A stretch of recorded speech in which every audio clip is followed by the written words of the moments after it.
One thing that is very true whenever times feel uncertain or chaotic, um, my friends used to talk about, my friends who are boaters used to talk about where they tether their boat. And it's the same thing with our spirit. And so I asked the question, where is my spirit being tethered?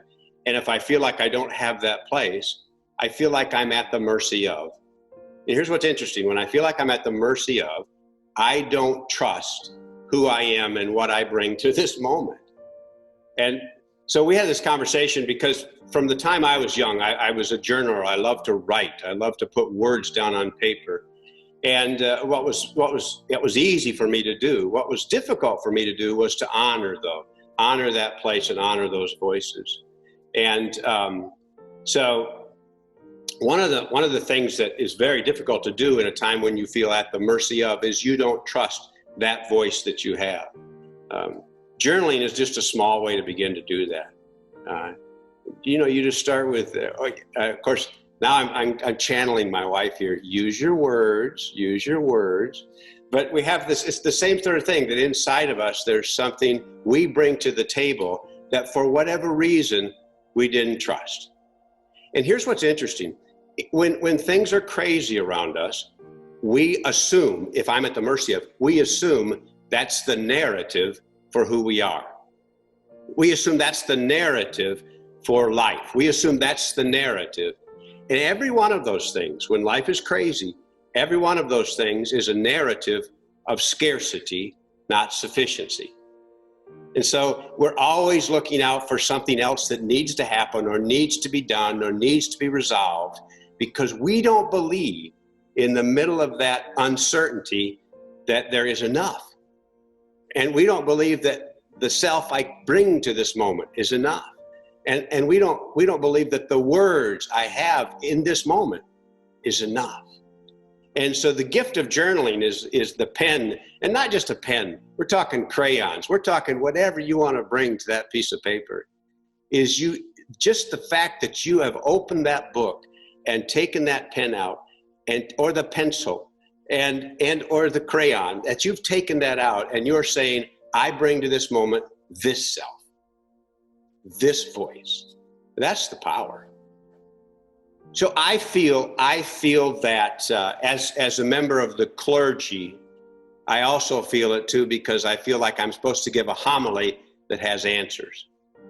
And all of us can relate to that. If anyone who's listening who's a parent can relate to it, because when your child is going through something and everything is upside down, what do you want to do? You want to fix it. You want to make it right. You want to have the answers. And my favorite line is the little boy that said to his mama, "Mama, listen to me, but this time with your eyes."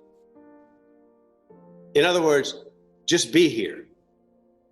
And so the reason, and this is what we're talking about, why we're doing a journal rather than just a quote book where we're talking about things, is because the first thing that we want to do is we want to say it's okay to just be here. And the power of journaling is the power that says it's okay for me to just be here. Journaling makes a space to say it's okay to be here. And I would go so far as to say that to be here is actually sacred ground. That this ground is sacred. It's okay to just be here. And so and of course that's the other irony with journaling, is as long as I'm in the mentality that I need to fix something or solve something or have answers, then I also think the journal is going to lead me to those answers. And we don't want to get derailed there. The journal is not about having the right answers.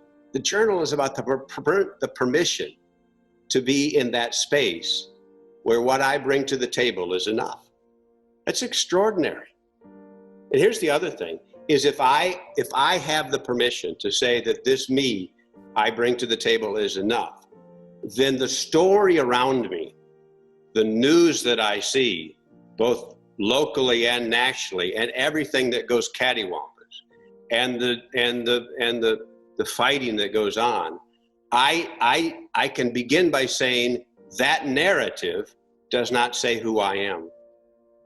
It's an extraordinary thing that I get to say how the story ends. It's a powerful thing.